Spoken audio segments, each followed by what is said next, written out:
sekalian, kalian pasti sering melihat kapak-kapak dari zaman prasejarah seperti di film-film dan internet yang seperti ini.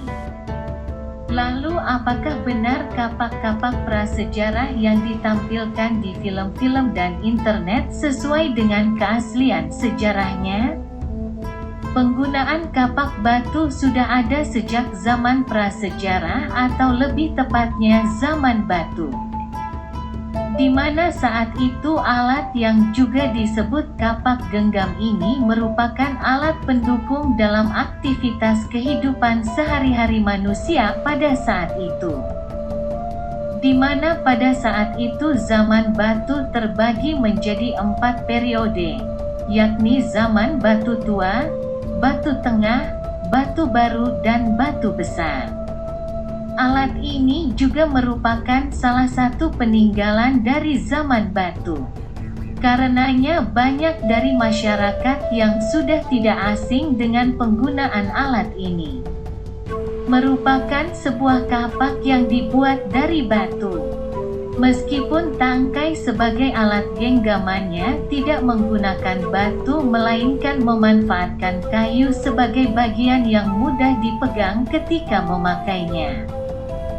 Fakta prasejarah menyebutkan jika sejarah kapak batu telah ada sejak zaman Paleolitikum, zaman batu tua, dan Neolitikum, zaman batu baru.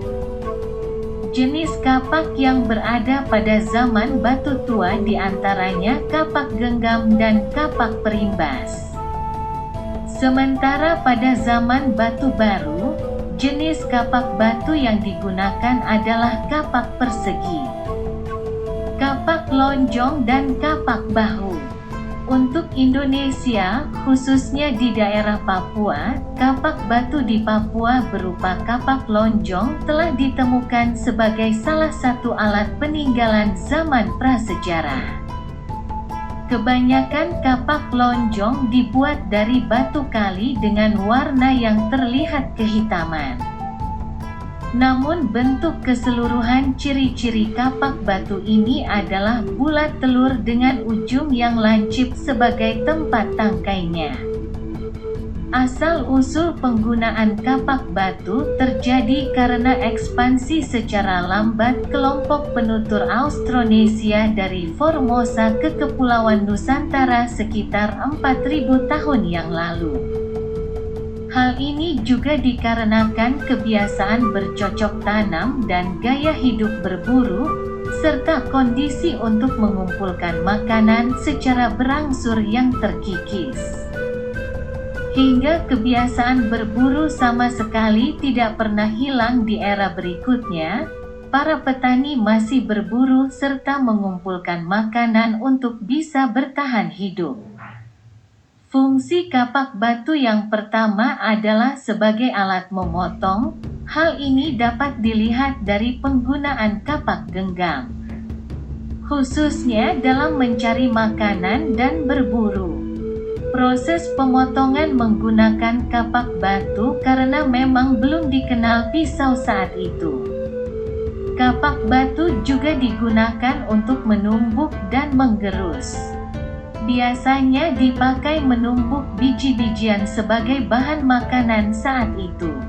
Kapak batu memiliki tekstur yang keras, sehingga memudahkan manusia purba saat itu menumbuk biji-bijian hingga halus. Selain digunakan untuk memotong dan menumbuk, kapak batu berfungsi sebagai alat untuk sejumlah aktivitas sesuai kebutuhan lain, termasuk untuk menggali, memalu, menusuk hingga aktivitas sehari-hari lainnya. Dari penjelasan sebelumnya bisa disimpulkan bahwa dalam budaya Paleolitik tentunya penggunaan alat batu seperti kapak batu sangat masif karena pembuatannya yang sederhana. Dan ternyata di kawasan Afrika bagian tengah, sekitar 270.000 tahun yang lalu, kapak tangan mulai menghilang, digantikan dengan kapak seperti yang kita lihat sekarang. Kapak yang diikatkan pada pegangan kayu membuatnya jauh lebih fungsional.